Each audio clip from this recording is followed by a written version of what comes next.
안녕하세요. 지금 이렇게 글을 쓰고 있는 것 자체가 기적인 요즘이에요. 벌써 한 해도 가기 시작하여 내년이면 곧 부록이 된답니다. 오늘은 운동도 좀 할 겸 제 이야기를 해볼까 해요. 재력이면 재력, 외모면 외모, 학벌이면 학벌, 제 입으로 말하긴 그렇지만 전 누가 봐도 완벽에 가까운 여자였어요. 귀한 집 외동딸로 태어나 부모님의 사랑을 듬뿍 받았고 클라리넷을 전공하였기 때문에 남들이 봤을 때 우아하다고 늘 얘기해왔죠. 저 역시도 매 순간 감사하며 하루하루를 보냈답니다. 그런 저에겐 혼사짜리가 매우 많이 들어왔지만 부모님은 제가 모든 걸 다 이루고 난 뒤 천천히 시집가길 바라셨는데 시집가는 게 아깝다며 말이죠. 저 역시도 부모님 밑에 벗어나는 게 두려워 남자친구도 사귀지 않고 지내왔답니다. 하지만 그런 저에게 사랑이 찾아왔고 넉넉한 형편은 아니었지만 성실한 회사원 내 회사에서도 인정받으며 살아가고 있는 건실하고 멋있는 청년이었습니다. 엄마, 이노 씨 너무 멋있지? 본인 일 정말 열심히 하는 사람이야. 본받을 게 얼마나 많은데 결혼 허락해줘요. 너 지금 대학원 다니면서 박사과정 받고 있는데 공부는 다 마치고 시집 갔으면 좋겠어. 지금이 얼마나 중요한 때인데. 에이, 시집 가면 공부 못하나? 이노 씨가 뒷바라지 해준다고 했으니까 엄마는 너무 걱정 마. 이 사람 놓치면 평생을 후회할 것 같아서 그래. 그러니까 내 뜻 결정해줘요. 언제 한번 내가 이렇게 주체적으로 결정한 적 있어? 없잖아.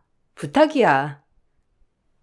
네가 그렇게 완강하다면야 엄마도 할 말이 없지만 그래도 시집가면 너만 고생인데 아휴 그래 너 좋을 대로 해.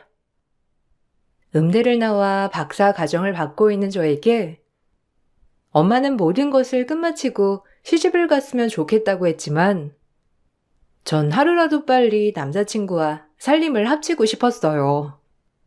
저의 완강한 설득으로 부모님은 결국 결혼을 허락해 주셨고 저와 남자친구는 정말 행복한 앞날을 꿈꾸며 기대에 부풀었었죠. 결혼 준비 과정이 얼마나 행복한 일인지 새삼 깨닫고 느끼는 시간이 되었습니다. 자기는 어떤 드레스를 입어도 다 예쁠 거야. 내가 신부 정말 잘 골랐어.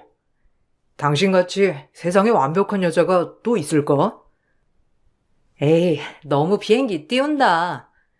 세상에 예쁜 여자가 얼마나 많은데 그래. 그래도 이렇게 항상 예쁘다고 해줘서 고마워. 예쁘니까 예쁘다고 하지. 난 안 예쁘면 절대 빈말 안 해. 당신을 만난 건 내 인생의 가장 큰 축복이야. 언제나 옆에 있어줘. 자기는 꼭 외모 얘기만 많이 하더라. 내가 만약에 자기 스타일이 아니었다면 나랑 결혼할 일도 없었을 거야 아마. 그렇지? 아니 전혀. 난 외모뿐만 아니라 너의 모든 것들을 좋아하는데? 물론 외모도 매우 좋아하지만 그러니까 안심해. 남편은 절 분에 넘치게 사랑해 주었고 남편을 만날 때면 항상 공주가 된 기분에 언제나 들떠 있었죠. 그렇게 결혼 준비를 하고 있는데 저에게 아주 귀한 인연이 찾아왔습니다. 클라리넷을 배우고 싶다며 레슨 신청을 한 친구였고 저와 나이 차이가 많이 나지 않는 친구였어요. 취미 레슨이었기 때문에 제가 예민해진 일도 없었고 저와 취향도 매우 비슷한 친구였죠.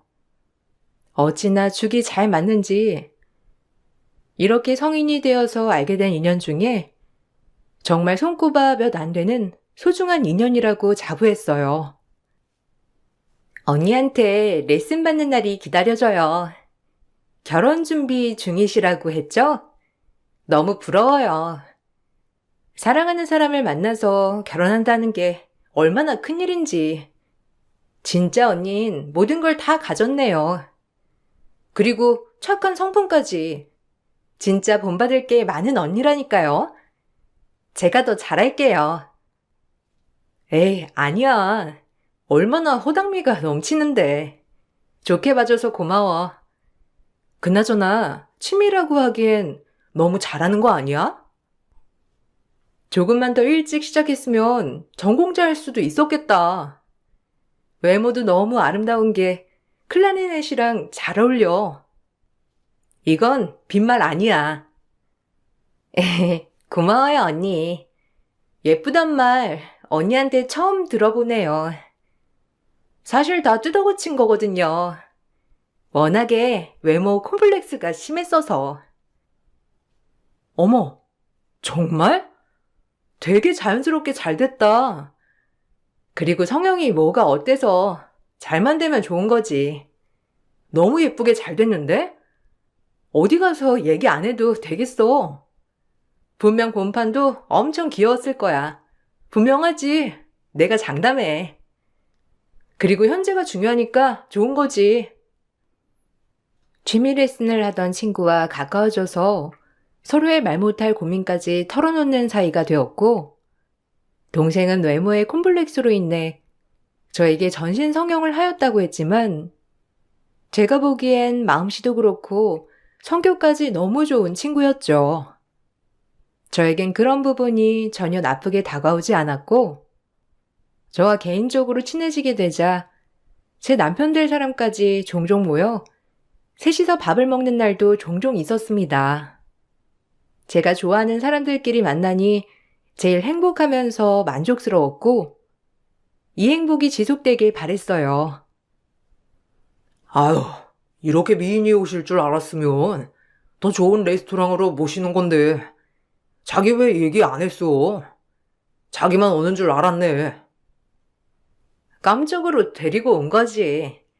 여기 식당 한 번도 안 와봤다고 해서. 다 내가 좋아하는 사람들이네. 인사해, 민지야. 내 신랑 될 사람. 안녕하세요. 처음 뵐게요.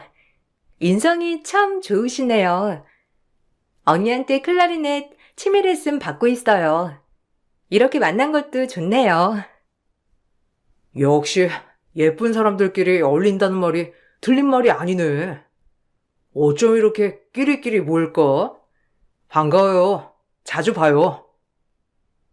제가 좋아하는 사람들끼리 모이게 되니 정말 좋았고, 이렇게 사적으로 셋이 모이는 날이 잦아지면서 친한 동생이 된 제 수강생은 제 결혼 준비를 적극적으로 도와주었답니다. 정말 친동생이 생기는 기분이 들 정도로 좋았어요.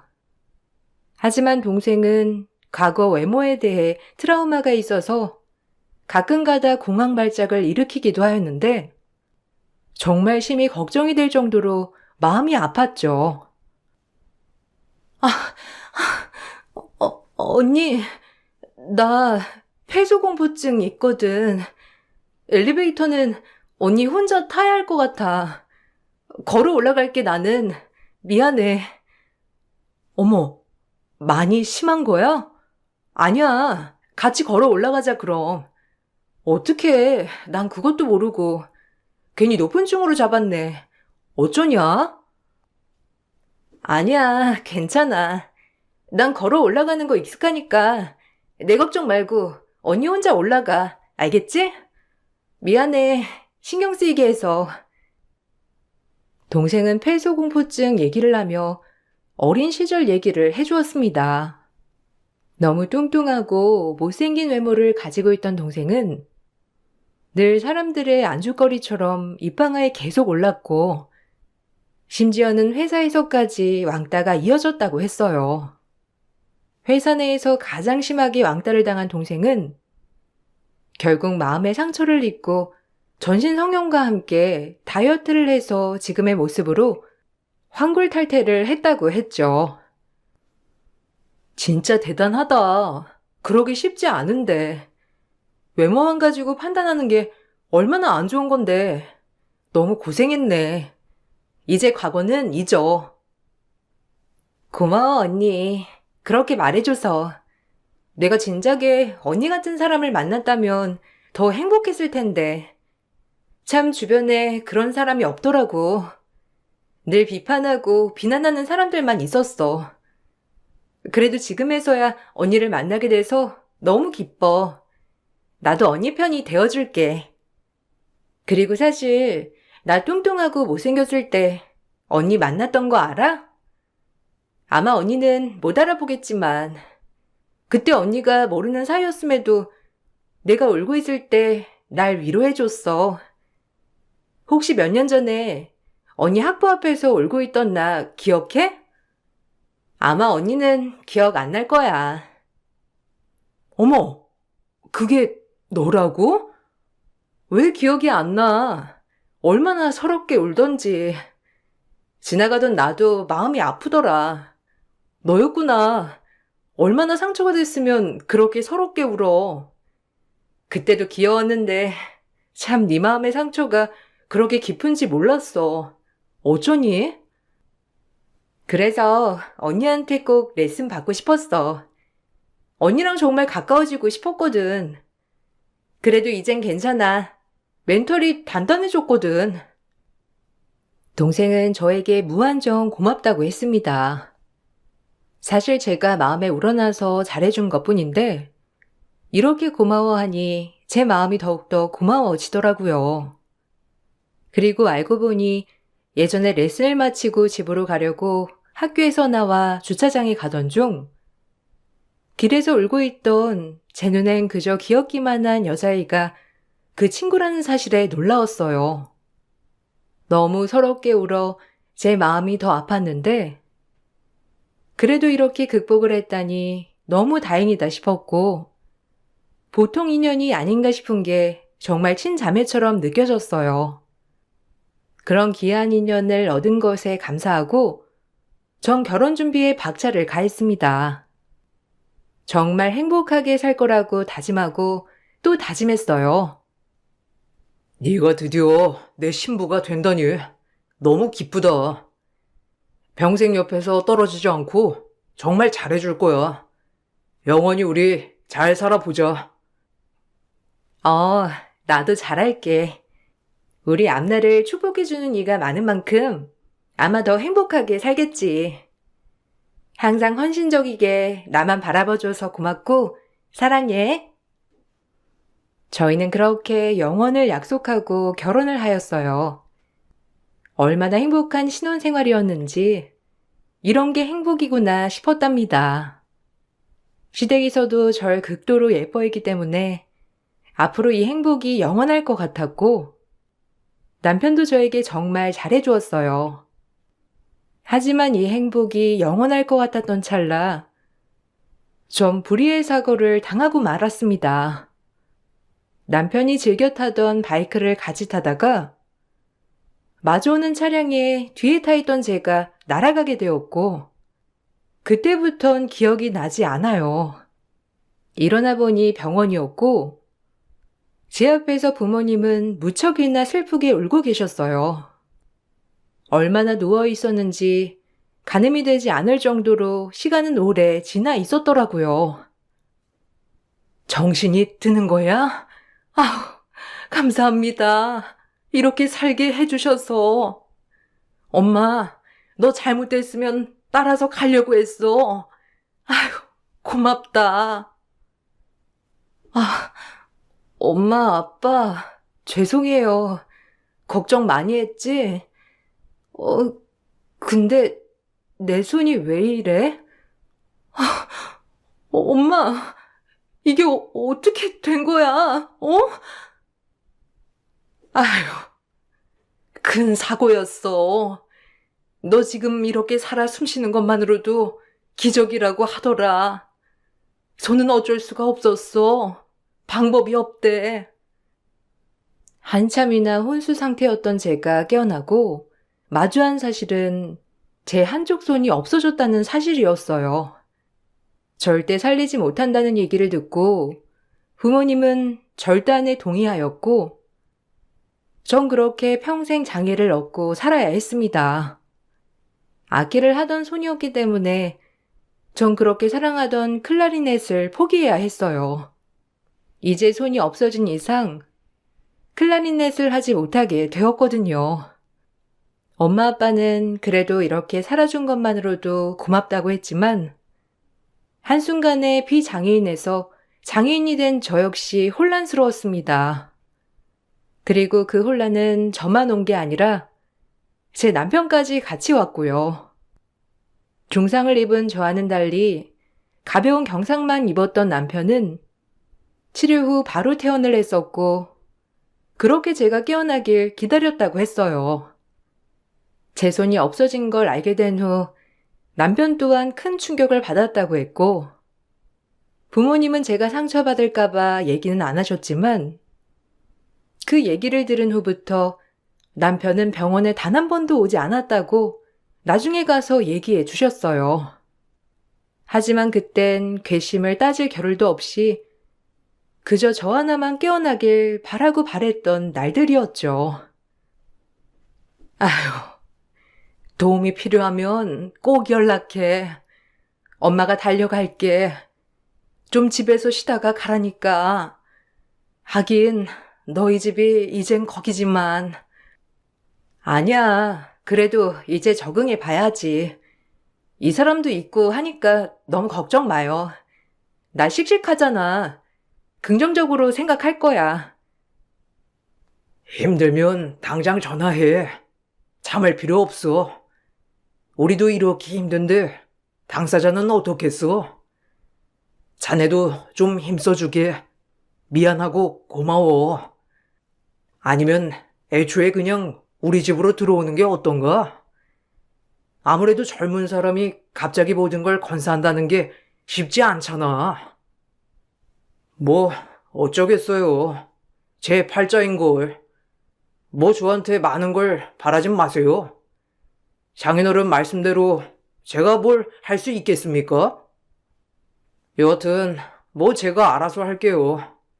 얼른 들어가 보세요.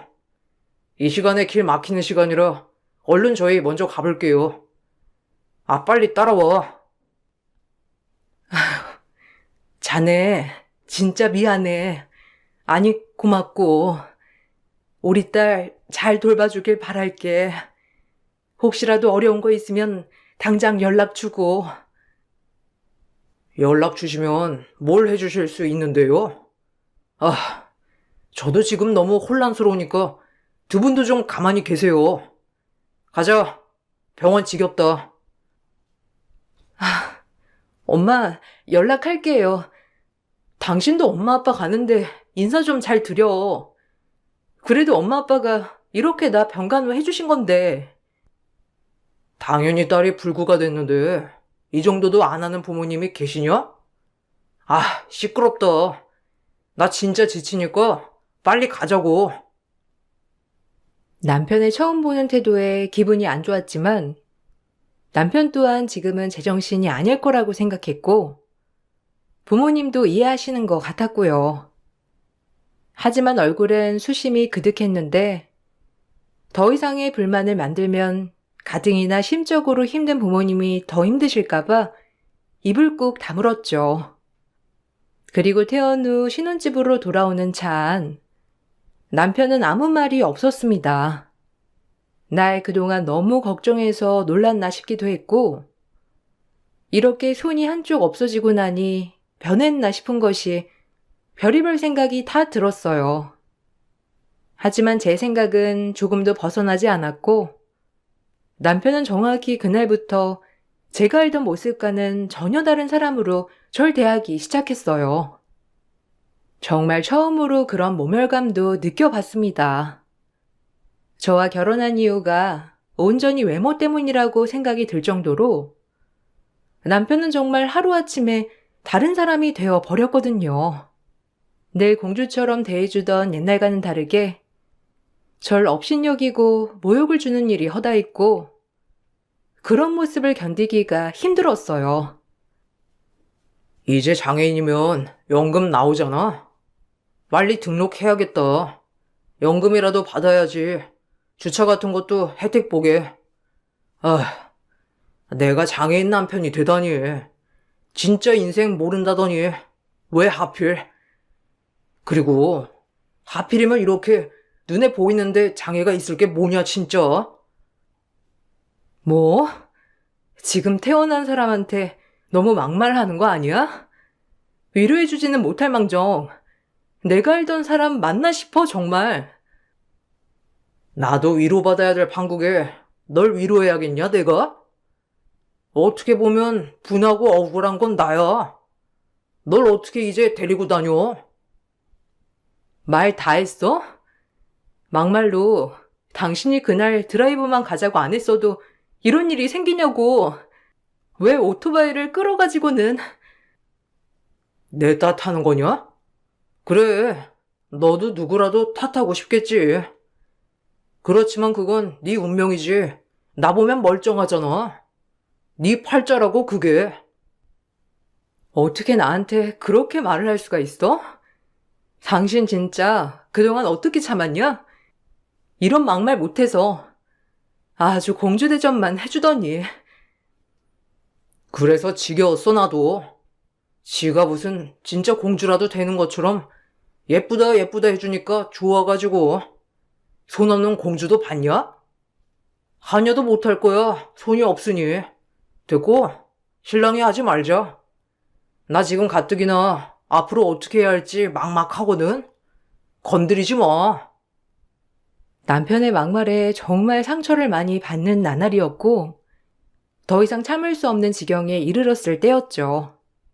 늘 밖으로만 놔둘던 남편은 어느 날은 저에게 통보를 하였는데 그 통보를 듣고 얼마나 많은 눈물을 흘렸는지 왜 저에게 이런 시련이 있나 싶었어요. 생각을 좀 해봤는데 그만 헤어지자. 어차피 혼인신고 전이니까 나 총각인 거 알지? 그냥 놔줘. 사실 여자 생겼어. 새 출발할 기회라고. 이제 너도 양심이 있으면 그냥 깨끗이 헤어져 주면 돼. 너랑 같이 사는 거 자체가 네 욕심이잖아. 어떻게 그렇게 변하니? 평생 나만 보고 살겠다더니 손 이렇게 되자마자 여자를 만나? 사람 속 모른다더니 그 말이 딱이네. 이 한창인 나이에 그럼 내가 장애인이랑 살아야 하냐? 너도 욕심이 너무 심한 거 아니야? 네가 볼 게 뭐가 있어 이제? 꼴랑 집 좀 사는 거? 그거야 나도 벌면 되는 거고. 우리 집도 어느 정도 재산은 있어. 그리고 네가 이제 뭘 할 수 있는데. 혼인신고도 안 한 이상 법적으로 나 깨끗하고 너만 나 깔끔히 놔주면 지금 만나는 여자랑 그냥 깔끔하게 결혼할 수 있거든. 그냥 나한테 피해 보상한다고 생각해. 네가 나 정신적 충격 준 건 사실이잖아. 내가 장애인 남편이 되는 거 자체가 충격이거든. 신혼 2개월 사고로 내 한 손을 잃자 재장가 간다며 짐을 싼 막장 남편이었어요. 전 그냥 남편을 놔주기로 결심했는데 어차피 변한 사람 붙잡고 싶은 마음도 용기도 없었고 저 역시도 이렇게 사는 건 사는 게 아니다 싶은 마음이 들었거든요. 사실 그때는 그냥 제 삶도 마감하고 싶은 심정이었기 때문에 떠난다는 사람 붙잡을 용기조차도 나지 않았어요. 그래, 다 떠나가라 싶은 마음이었고 모든 걸 정리하고 저조차도 이 삶과 안녕하고 싶은 마음으로 나날이 버티고 버텼던 때였거든요.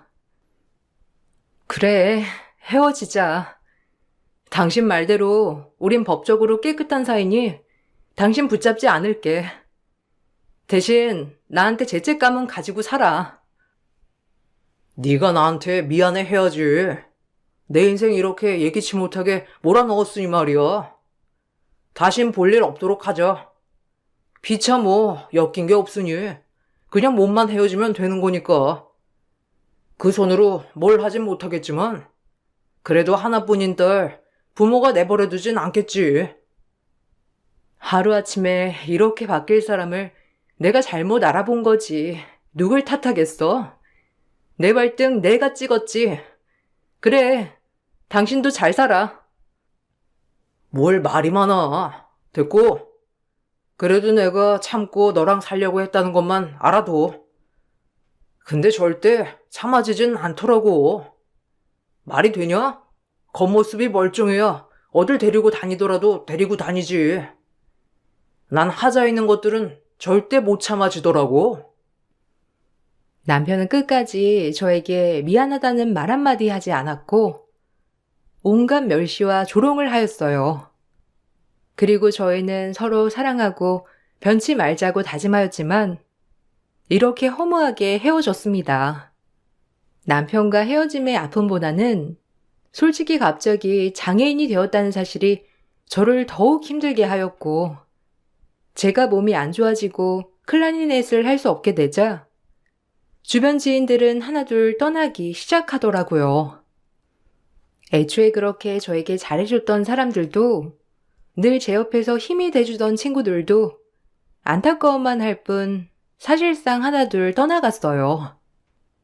그 시기가 제일 견디기 힘들었고 세상을 등지고 싶다는 생각을 하루에도 100번은 넘게 했지만 제가 혹여나 잘못될까 저만을 위해 전전긍긍하는 부모님을 두고 이생 쉽게 마감을 하지 못하였습니다.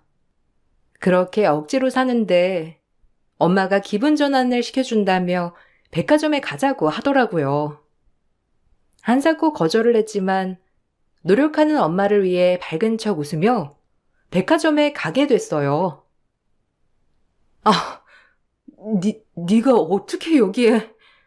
아니, 그리고 두 사람이 여기 어떻게 같이 다닐 수가 있어? 너 연락도 안 되던데. 원수는 외나무 다리에서 만난다더니 여기서 만나네. 진짜 세상 좁다. 나 민지랑 재혼했어. 알지? 네 절친한 동생. 네가 또 나한테 이런 선물을 주네. 너 덕분에 민지 알게 돼서 어떻게 하다 보니까 우리 재혼하게 됐어. 아니, 초혼이나 다름없지. 믿는 도끼에 발등 찍힌다더니 어떻게 너희가 이렇게 내 뒤통수를 쳐? 민지 너 정말 무서운 애구나. 왜 그랬는지 그때 그 모습을 보자마자 전 뛰쳐나갔고 너무 수치스럽고 숨고 싶은 생각밖에 안 들더라고요. 그리고 집에 와 엉엉 울다 이건 아니다 싶었고 절대 용서하지 못하겠어서 택시를 타고 전남편 집으로 향하게 되었습니다. 다행히 전남편과 동생은 쇼핑을 마치고 집으로 와 있더라고요. 전 그 즉시 동생과 남편에게 따져묻기 시작했고 순간 동생이 절 끌어안더라고요. 형님, 이제 형님인가? 내가 하는 거 잘 지켜봐줘 언니. 절대 실망시킬 일 없으니까. 지금이야. 잘 봐. 남편의 재혼녀, 즉 제가 정말 좋아했던 동생이 절 덥석 앉자 온 집에 상상 못할 일이 벌어졌어요.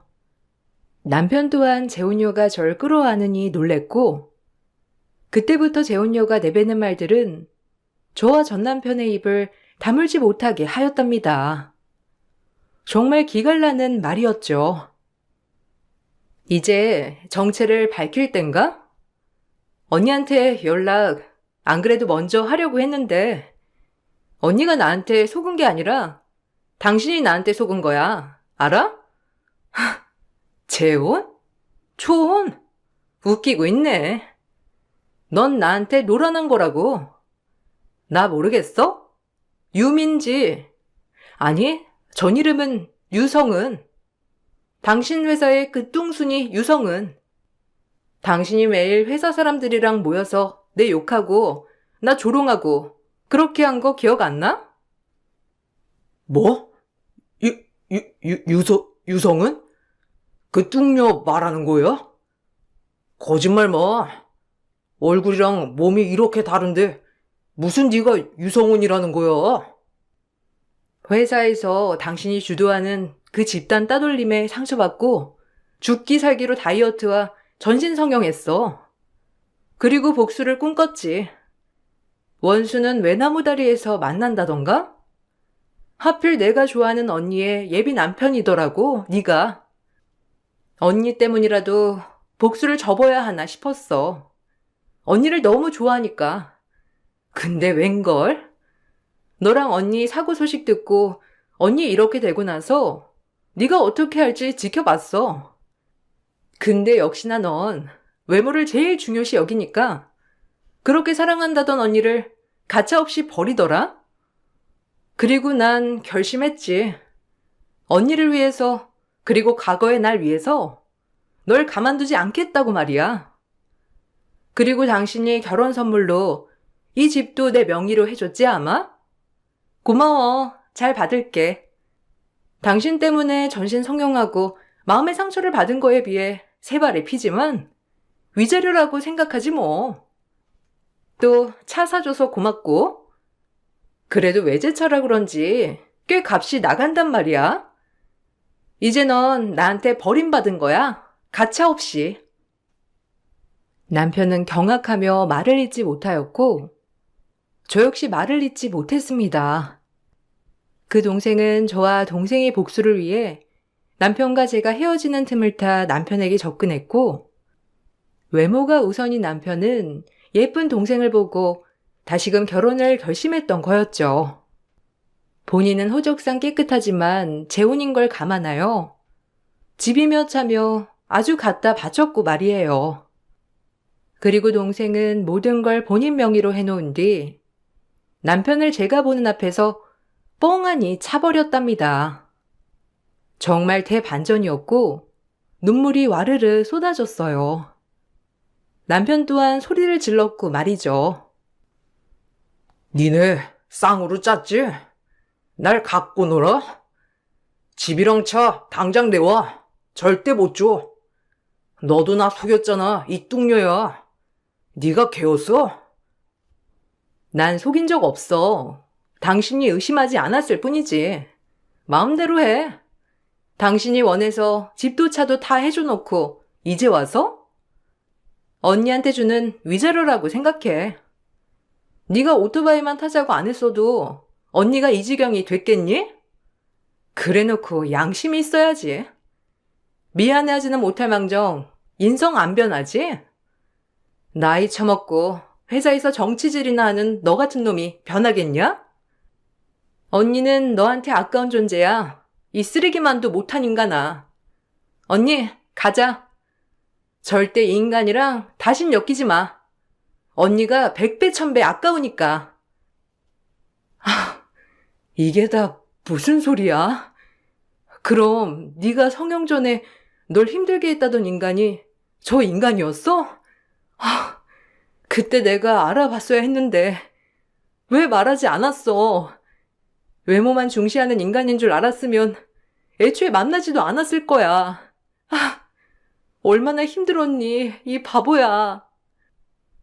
아니야. 언니 덕분에 그래도 나 많은 용기를 얻었어. 언제 복수하고 터트리나 했더니 딱 시기도 좋았고. 이제 저 인간이랑 엮일 일 없으니까 속이 다 후련해. 언니, 미안하고 고마워. 그리고 이 나쁜 인간아. 넌 내가 절대 이대로 순순히 놔주지 않아. 끼리끼리 어울린다더니. 뚱순이의 장애인을. 잘 어울리는 한 쌍이다. 그러니 서로가 알아보고 친구가 된 거겠지만. 눈물이 정말 흐르다 못해 넘쳐났어요. 타인이 이렇게까지 절 생각해 준다는 게 너무 고마웠죠. 전 동생의 말에 용기를 얻었고, 저 역시 그 자리에서 남편에게 뺨을 세게 날려버렸어요. 그동안의 분노가 많이 쌓인 덕분인지 남편은 제가 날린 뺨 한 대에 나가 떨어졌고, 그 모습을 보는데 어찌나 속이 다 시원한지 웃음이 나면서 기분이 좋더라고요. 나쁜 놈. 너 같은 놈이 진정으로 뉘우치진 않겠지만 그래도 평생을 네 잘못 생각하면서 살아. 알겠니? 이 버르지만도 못한 인간아. 몇 명한테 피해를 주고 살았던 거야. 모든 걸 외모로만 판단하는 놈. 이 정도가 약가인 줄 알아? 네가 한 짓에 비해서. 아, 이것들이, 아우, 진짜? 어이가 없어서 말문이 턱 막힌다. 내가 뭘 잘못했다고 이런 수모를 당해야 돼? 수모? 그깟 이런 게 수모라고 하니? 네가 한 짓들을 생각해. 너란 인간 갱생되진 않겠지만 벌은 받아야 할 거야, 아마. 남편은 끝까지 잘못을 인정하지 않았고 동생과 저에게 사과 한마디 하지 않았는데 역시나 갱생불가의 인간이었어요. 그리고 동생은 다니던 회사에서 다행히 연락하는 사람을 만나 남편에 대한 이 모든 것들을 폭로하였고 사람이 가장 무섭다는 말이 딱 맞아떨어지게 회사인 남편에 대한 온갖 얘기들이 퍼져나갔습니다. 오히려 지금의 일보다도 더 부풀려서 말이에요. 남편은 그 어떤 벌보다도 무서운 사람들에 의한 손가락질을 당하고 회사를 다니는 내내 얼굴을 들지 못할 지경까지 이르렀더라고요. 결국 퇴사까지 하고 잠적을 했습니다. 전 이 난리를 계기로 동생에게 너무 고마운 마음을 가지고 있고요. 너무 고마워. 너 아니었으면 이럴 수 없었을 거야. 난 그냥 이대로 용기도 못 내고 살아갔겠지. 네가 나를 위해 그렇게 복수해주어서 진짜 몸둘 바를 모르겠다. 난 너한테 해준 게 하나도 없는데 어쩜 넌 나를 위해서 그렇게까지 하니. 날 다 외면할 때 모르는 언니가 나한테 손 내밀어 줬잖아. 언니의 위로 한마디가 나한텐 얼마나 힘이 됐는데. 그날 일을 계기로 더 사라지게 되었고 이렇게 살 수 있었어. 앞으로 내가 언니의 손이 되어줄 테니 너무 걱정하지 마. 정말 고맙다. 내가 너한테 해준 건 정말 작은 관심이었는데 이렇게 내가 너한테 받아도 되는지 모르겠어. 아직 일러. 그놈 콩밥 먹여야지. 내가 다 알아봤어, 언니. 언니는 나만 믿고 따라와. 언니 이렇게 만든 거 벌은 받아야지. 유일하게 제가 몸이 다치고 제 곁에 있어준 친구가 그 동생이에요. 그리고 모든 의욕을 잃고 아무 생각도 없이 살아가려고 했을 때 그 동생이 유일하게 저를 위해 발벗고 뛰어주었고요. 오토바이 사고를 당했을 때 운전자가 남편이었고 저에게 상해를 입히게 되었으니 형사처벌을 받을 수 있다며 직접 변호사를 만나 다 알아본 것이죠. 전 그렇게 남편을 상해죄로 고소하였고 남편은 저에게 상해를 입힐 정도가 심각하여 징역형을 받았답니다. 진작 이런 걸 알아봤어야 했는데 삶에 의욕이 없다 보니 이런 걸 알아볼 여유 또한 없었는데 동생이 알아서 척척 모든 걸 진행시켜 주어서 전 동생이 하라는 대로 따라가기만 했답니다. 아니, 내가 고의로 사고를 냈냐고. 아, 억울해, 진짜. 집이며 차며 다 뺏기고 하다하다 직장까지 잃었는데 이젠 나보고 깜빵까지 가라고? 너네 둘 진짜 나한테 너무한 거 아니냐? 내가 뭘 그렇게 잘못했다고 이래? 너무한다, 진짜. 뭐? 너무? 그래. 사람이면 그럴 수 있지. 외모만 볼 수 있고 장인이 된 부인 버릴 수 있어. 그렇지만 이런 행동들을 하고 최소한 양심과 미안한 마음은 가지고 있어야 했어, 넌. 그런데도 불구하고 오히려 큰 소리 뻥뻥 치며 네 잘못은 없다고 했지? 거기에 대한 벌이야. 그렇게 뻔뻔한 얼굴을 한 죄라고 해두자. 너 같은 인간은 깜빵에 가도 정신 차리지 못하겠지만 벌은 받으렴. 아, 제발 고소만 취하해줘라. 아니, 합의해줘, 그냥. 빨간 줄 그을 순 없잖아. 앞날이 구말리 같은 청년인데. 나도 앞날이 구말리 같은 청년이야. 그런데 난 손을 잃었잖아. 그깟 깜빵 가는 게 그렇게 무섭니? 나보다 무서울까? 남편은 아무 말도 없었고 결국 벌을 달게 받기로 하였어요.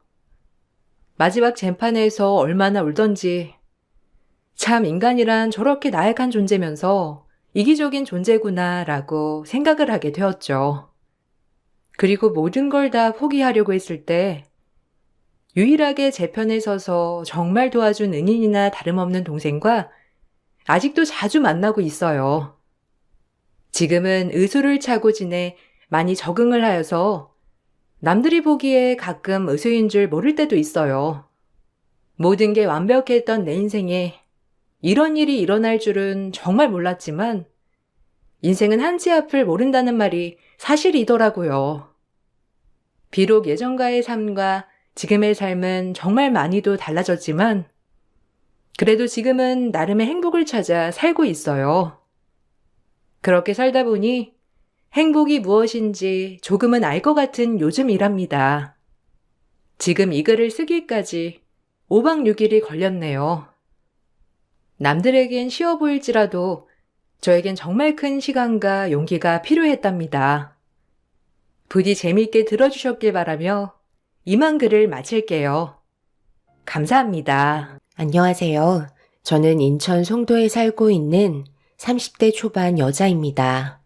남편과 결혼한 지 1년 만에 저에게 엄청난 일들이 펼쳐졌고 지금 현재 이 문제를 어떻게 수습하고 정리해 나가야 할지 많은 고민에 빠져 있는 상태입니다. 남편도 정신적으로 많이 힘들어하고 있어서 마음도 좋지 않네요.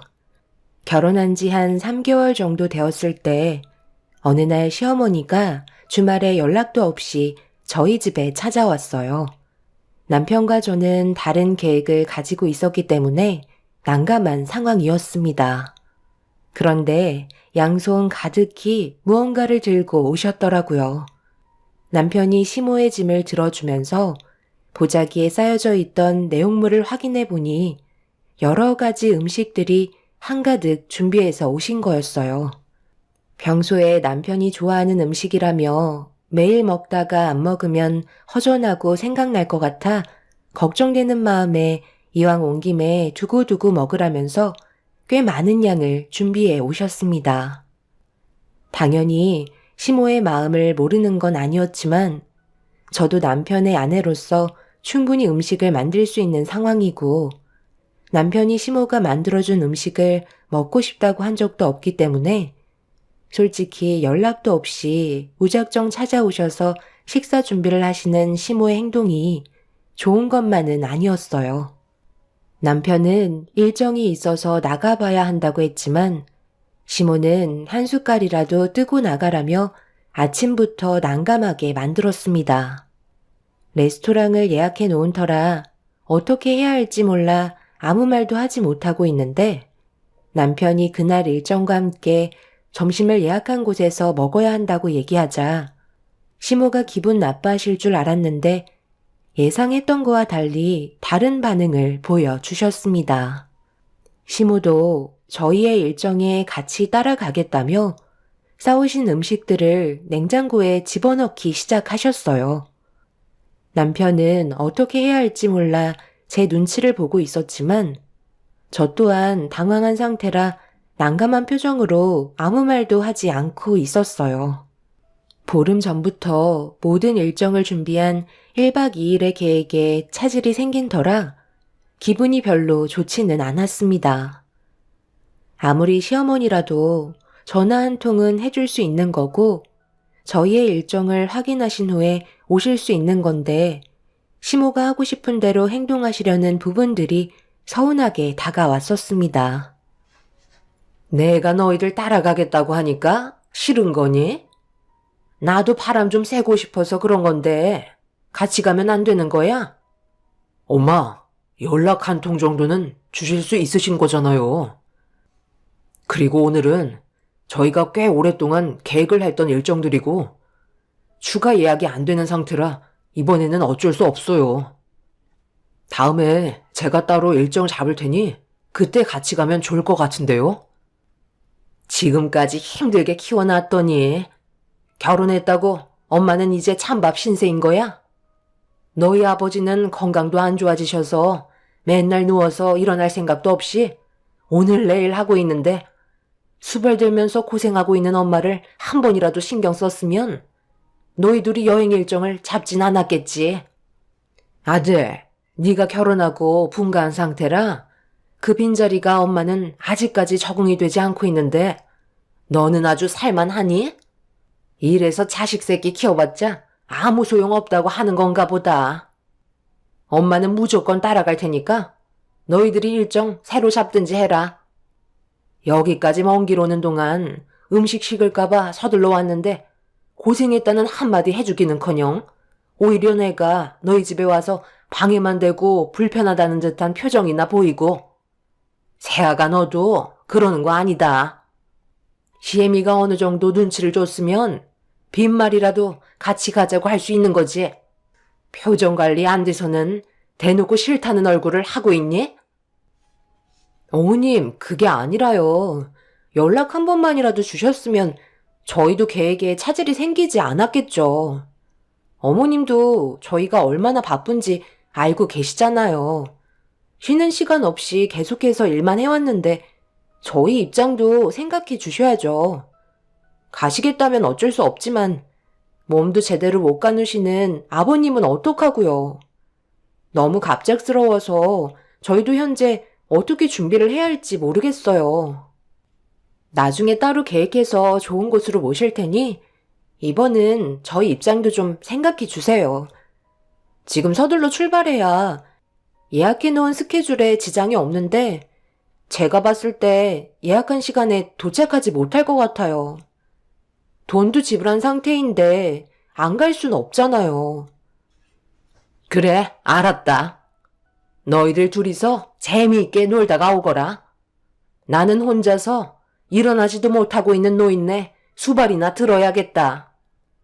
요양원을 알아보든지 해야지. 이렇게 사는 건 사람 사는 게 아닌 것 같다. 맨날 이렇게 사는 내가 얼마나 힘든지 너희들은 모르지? 시모는 기분이 많이 상하셨는지 화를 내시곤 집으로 돌아가 버리셨어요.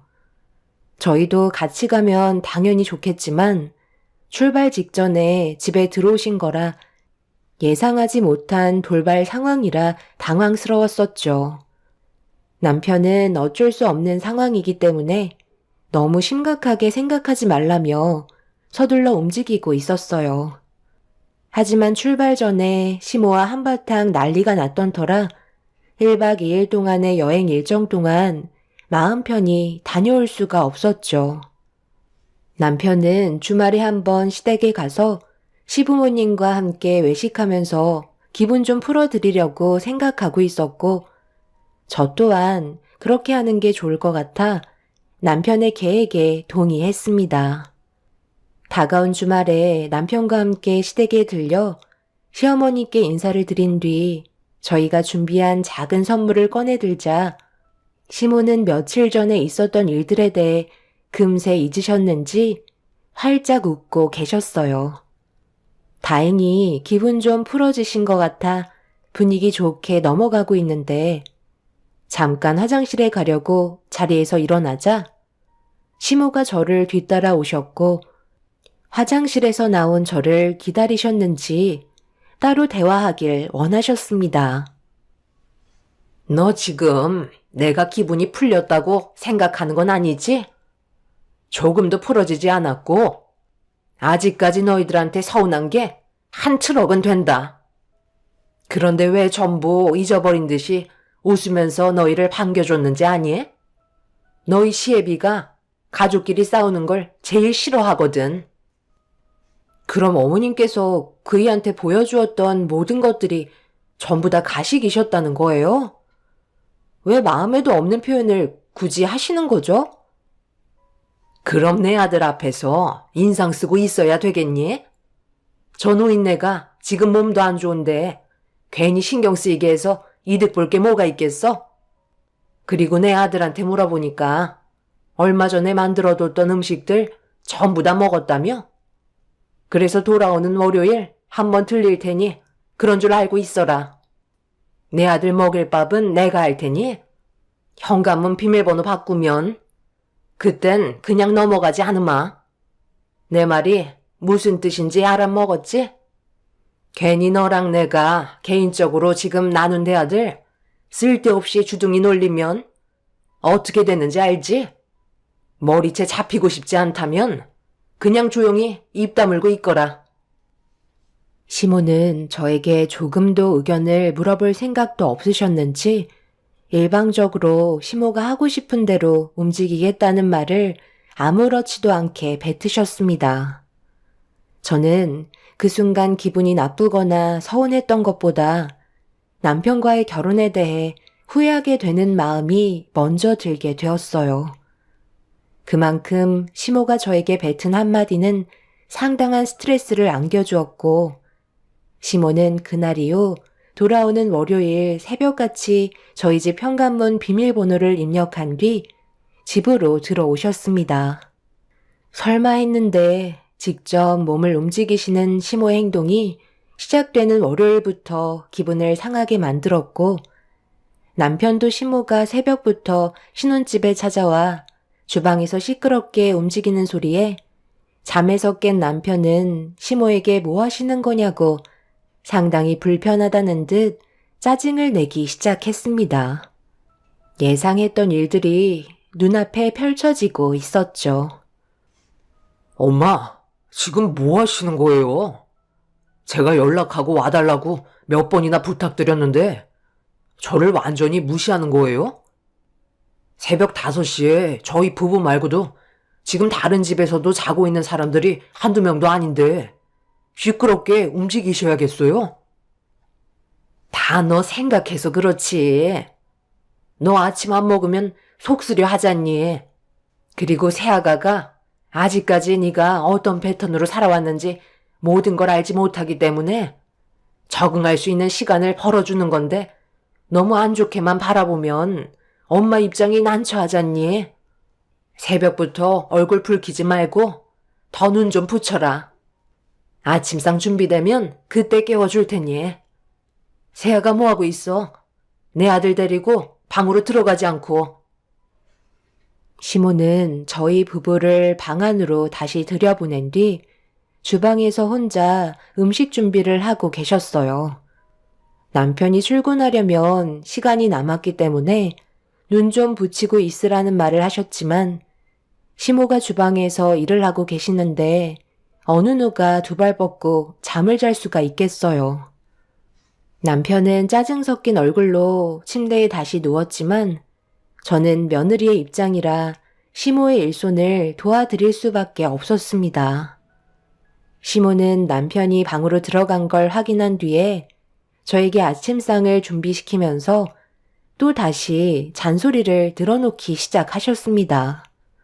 저 또한 예민한 상태였지만 새벽부터 얼굴 붉히고 싶지 않아 시모의 잔소리를 온몸으로 받아들이면서 안 좋아진 감정을 억누르고 있었어요.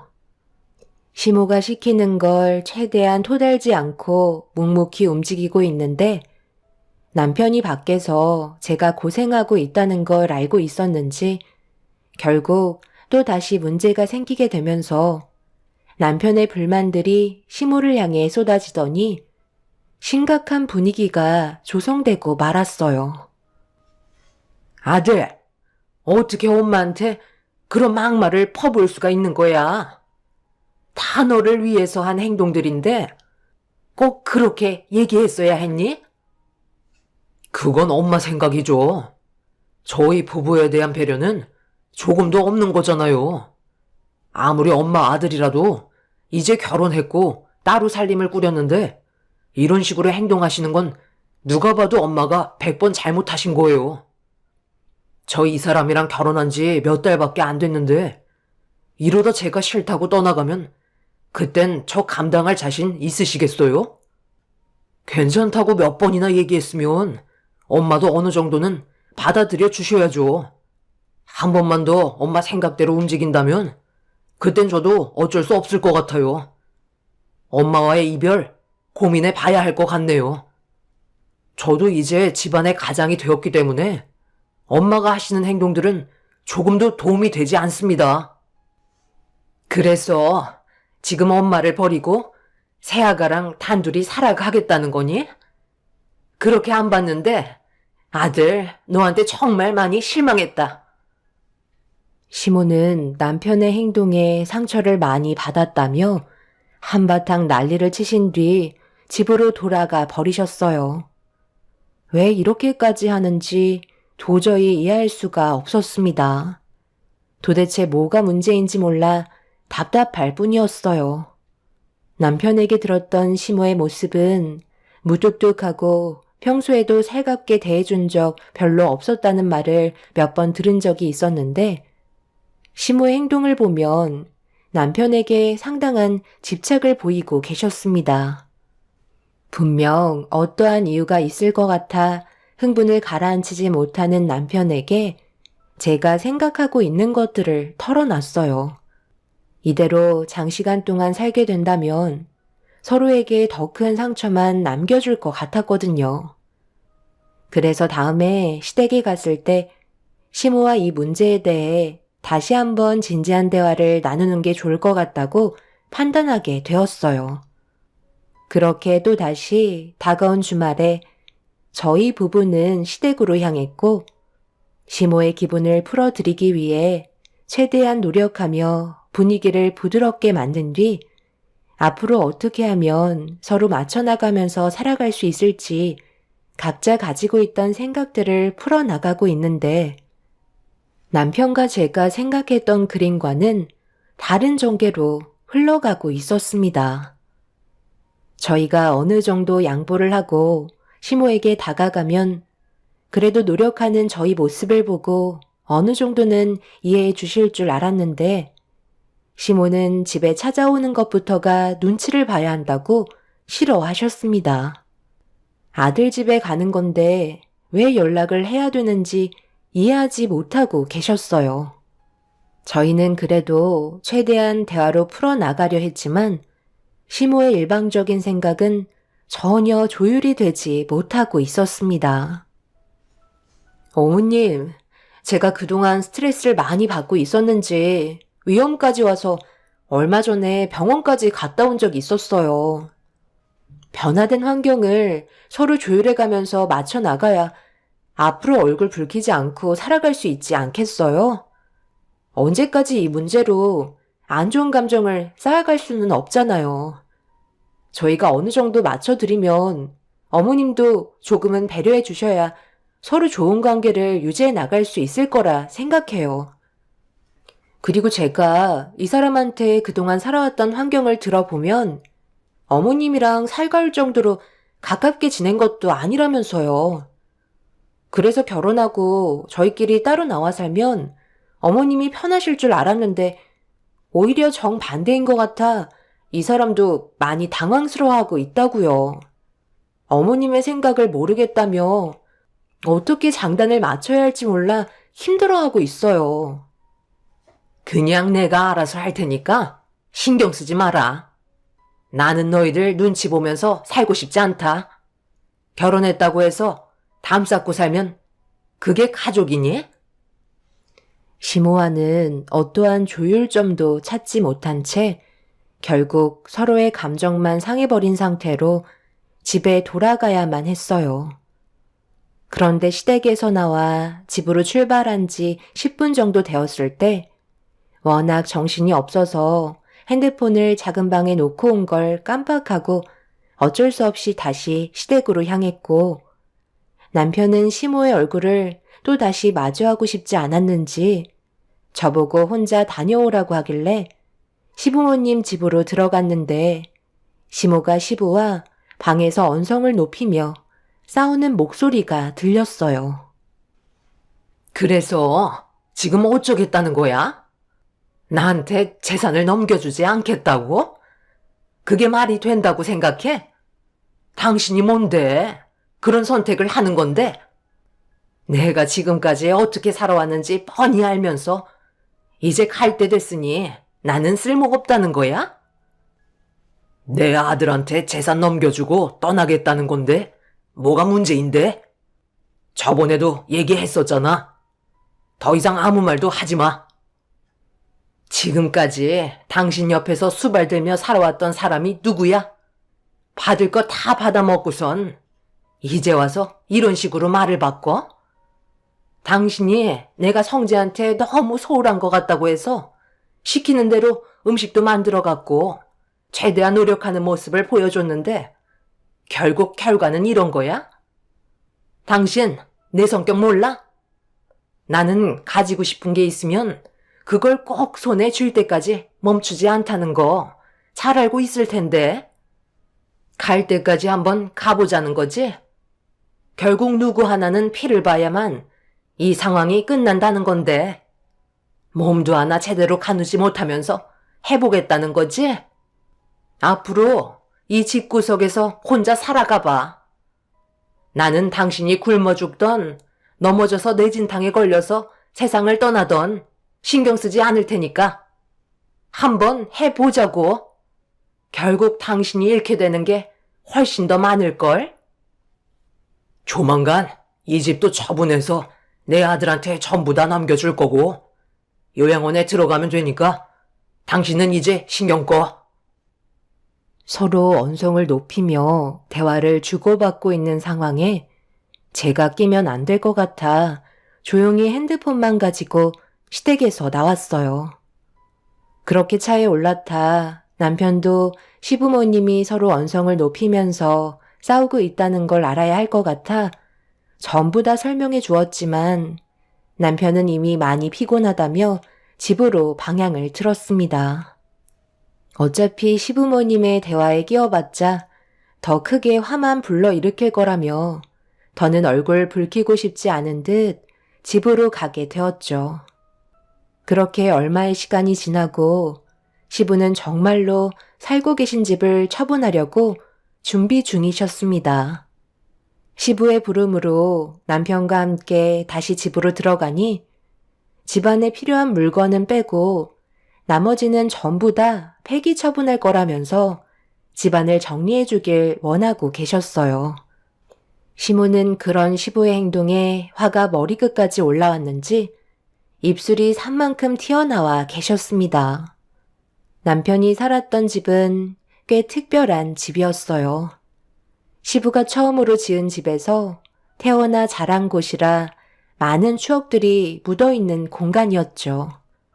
시부는 시모와 사시기에는 너무 넓기도 하고 요양원에 들어갈 거라면서 서둘러 짐을 정리해 주길 원하고 계셨습니다. 그래서 남편과 함께 필요한 물건들 빼고 나머지는 폐기 처분하려고 정리하고 있는데 작은 다락방 하나가 보이길래 문을 열어 들어가 보니 꽤 많은 물건들이 정리되어 있었고 얼마나 오랫동안 방치가 되어 있던 건지 먼지가 수북이 쌓여 있었습니다. 저는 한쪽에 자리를 잡아 앉은 뒤 꽤 오래된 물건들을 구경하고 있는데 작은 앨범 하나가 눈에 띄길래 꺼내서 펼쳐보니 그 안에 꽤 많은 사진들이 붙어 있었습니다. 그런데 한 장 한 장 넘길 때마다 이해되지 않는 사진들이 눈에 들어왔고 제 심장은 점점 요동치기 시작했어요. 저는 알지 못했던 충격적인 사실 하나를 알게 돼서 일단 급하게 앨범에 있던 사진들을 전부 떼어내 가방 안으로 집어넣었고 앨범을 제자리에 넣어둔 뒤 자리에서 일어나려는 순간 바닥에 작은 초소형 편지 봉투 하나가 떨어져 있어 조심스럽게 안의 내용물을 확인해 봤는데 입을 다물지 못할 정도로 충격적인 내용이 담겨 있었고 말도 안 되는 사실들에 그 자리에서 털썩 주저앉고 말았습니다. 한참 동안 그 자리에 멍하니 앉아있던 도중 남편이 저를 찾고 있는 목소리에 일단 급하게 다락방에서 빠져나와 도움을 필요로 하는 남편을 도와주며 이런 상황을 어떻게 풀어나가야 할지 고민에 빠지게 되었죠. 짐 정리하는 게 하루 만에 끝낼 수 없는 거였기 때문에 그렇게 어느 정도 대충 정리를 마친 뒤 저희는 집으로 돌아왔어요. 남편은 아무것도 알지 못하는 건지 알면서 저에게 지금까지 말을 하지 않았던 건지 알 수 없는 상태에서 저 혼자만의 고민에 빠져 있었어요. 어느 정도 집안 정리가 끝나고 남편이 심적으로 어느 정도 안정을 찾았을 때 그때 얘기하는 게 좋을 것 같아 가방에서 꺼내지 않고 계속 간직하고 있었습니다. 그렇게 시댁 집안의 물건들을 전부 다 정리한 뒤 시부는 집을 처분하기 위해 부동산에 내놓았고 얼마 지나지 않아 집은 다른 사람의 소유로 넘어가게 되었네요. 그리고 시부는 요양원으로 들어가셨고 시모는 혼자서 지낼 수 있는 작은 집으로 이사하셨습니다. 그날 이후 시모는 더 이상 저희 집에 찾아오지 않으셨어요.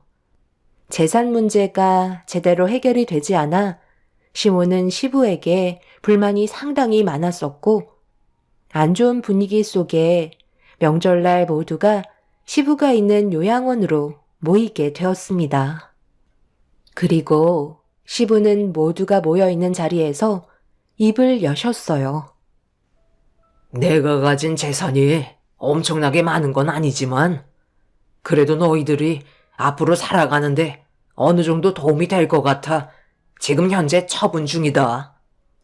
그런데 너희 엄마가 이 문제 때문에 그동안 나와 하루도 빠짐없이 얼굴을 붉히며 지내고 있는데 아들, 너의 생각을 듣고 싶구나.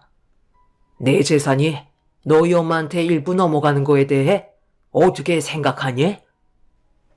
엄마가 그래도 그동안 아빠 옆에서 병간호해 드렸으니 재산은 당연히 엄마가 가져가시는 게 원칙상 맞는 거죠. 그리고 저는 아버지 재산 그렇게 욕심 없어요. 지금 저희 둘이 버는 돈으로도 충분하고요. 그냥 두 분이 서로 얼굴 붉히지 말고 잘 지내셨으면 좋겠어요. 오늘 명절인데 굳이 돈 문제로 얼굴 붉힐 필요 없잖아요. 엄마도 아빠가 재산 저한테 주겠다고 해서 상처를 많이 받으신 것 같으신데 걱정하지 마세요. 제가 가져갈 생각 없어요. 어차피 두 분 세상 떠나시면 자연스럽게 제 소유가 되는 거잖아요. 벌써부터 욕심부려서 가족 간에 금이 깨지는 건 보고 싶지 않네요. 오늘 같은 날 돈 얘기는 이제 그만하시죠. 들었지? 성재는 당신 재산에 욕심이 없다고 하잖아. 그러니까 이제 그만 고집 부리고 나한테 넘겨줘. 내가 허튼 곳에 쓰겠어? 내가 지금까지 살면서 느낀 건 당신을 선택한 나 자신이 너무 후회스럽다는 거야. 눈 감는 순간까지 나는 아마 편히 눈 감지 못하겠지. 당신이 내 앞에 나타나지만 않았어도 내 삶은 이렇게까지 되진 않았을 거라고. 그래서 나는 당신한테 내가 가진 재산을 주고 싶지가 않아. 그동안 내 아들한테 진심이었던 적 단 한 번도 없었잖아. 그래서 더 후회스럽다고. 이제 와서 어쩌라는 거야? 그래도 우리가 살아온 세월이 얼마인데 지금 그걸 말이라고 하는 거야? 나도 최선을 다하며 살아왔는데 뭐 얼마나 바라는 건데? 이제 정말 세상 떠날 날이 얼마 안 남으셨나? 당신 정말 왜 그러는 거야? 아버님, 어머님, 아무리 생각해봐도 이건 아닌 것 같아요.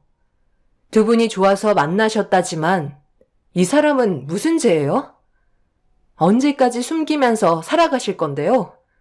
진실은 분명 언젠가 밝혀진다는 거 아시잖아요. 이제 그만 솔직해지셨으면 좋겠어요. 너는 갑자기 무슨 뚱딴지 같은 소리야? 너까지 뭘 잘못 먹었니? 명절날 괜히 눈물 쏟아내고 싶지 않으면 조용히 있다가 가라. 그래도 오늘 내 아들이 재산을 포기한다니까 넘어가는 거야. 평소 같았으면 그냥 넘어가지 않았을 거다. 제가 뭘 잘못했길래 욕을 먹어야 하는 건데요? 정작 용서를 구해야 할 사람은 제가 아니라 아버님이랑 어머님이죠. 저는 시모에게 가방에 있던 봉투를 꺼내 던졌고, 시모는 떨어진 봉투를 주워 들어 안의 내용물을 꺼내 확인을 하셨어요. 그리고 잠시 뒤 시모의 얼굴은 점점 굳어졌고, 남편이 시모의 손에 들려있던 편지를 빼서 읽어 내려간 순간 온몸이 떨리기 시작했어요. 그리고 저는 가방에 있던 사진들을 남편에게 전부 보여줬고, 남편은 건네받은 사진을 보자마자 털썩 주저앉아 오열을 하고 말았습니다. 시부가 바닥에 떨어져 있던 사진들을 보자 하얗게 질려버린 얼굴로 당황해하더니 힘겹게 자리에서 일어나 남편에게 다가가려 하자 강하게 거부했어요. 시모는 넋이 나간 얼굴을 하더니 밖으로 뛰쳐나가려는 남편에게 모든 걸 설명하겠다며 붙잡는 순간 남편이 시모의 얼굴에 뺨을 내려치면서 분노하고 말았습니다. 사진 속에 있던 이 사람이 내 친모고 당신은 아버지랑 바람난 내연녀라는 거잖아. 나는 그동안 당신의 더러운 손으로 자라왔던 거고, 나는 지금까지 살면서 당신을 엄마라고 믿고 따랐는데 어떻게 이런 끔찍한 일을 저지를 수가 있는 거지? 내 친모가 나를 업어주고 있는 이 사진을 나는 30년이 지나서야 처음 보게 된 거라고. 당신은 우리 엄마를 세상 떠나게 해놓고 그동안 조금의 죄책감도 없이 살아왔었나 봐. 엄마가 나한테 마지막으로 남긴 이 편지가 다락방에 쭈그려서 적었다는 게 말이 돼? 그건 그냥 단순 사고였어.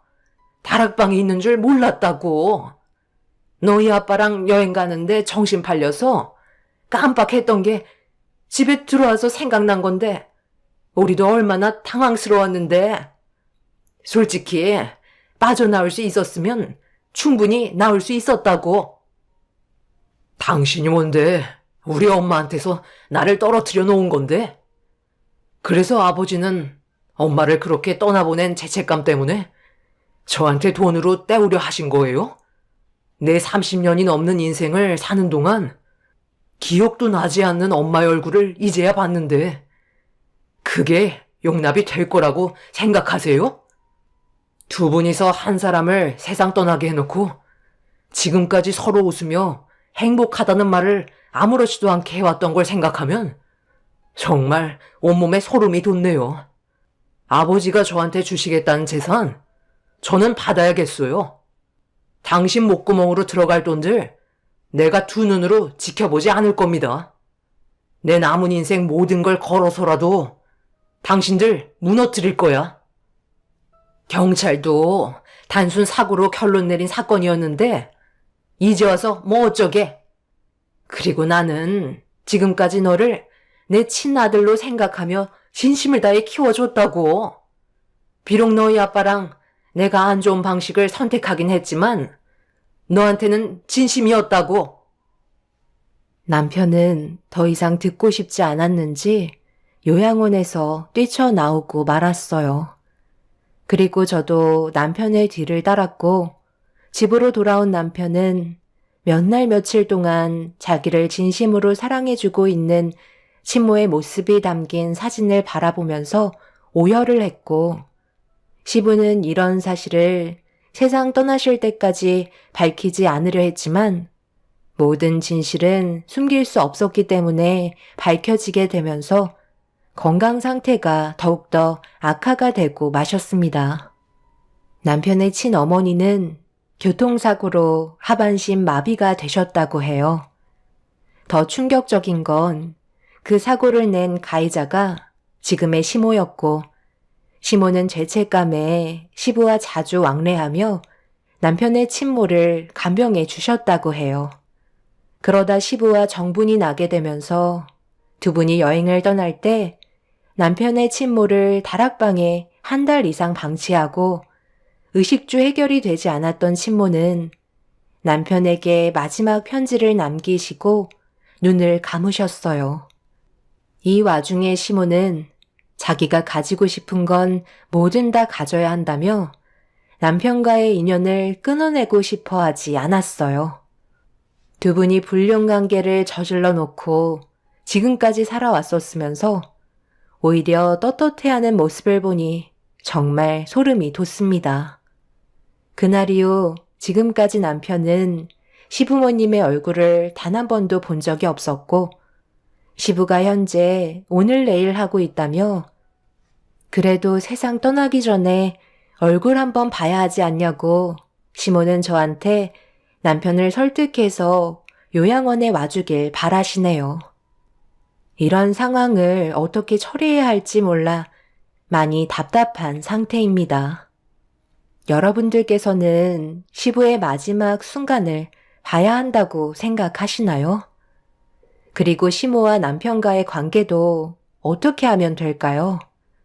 시모는 비록 내연녀의 입장이었지만 지금까지 친아들처럼 생각했다고 남편과의 인연을 끊어내고 싶어 하지 않고 있습니다.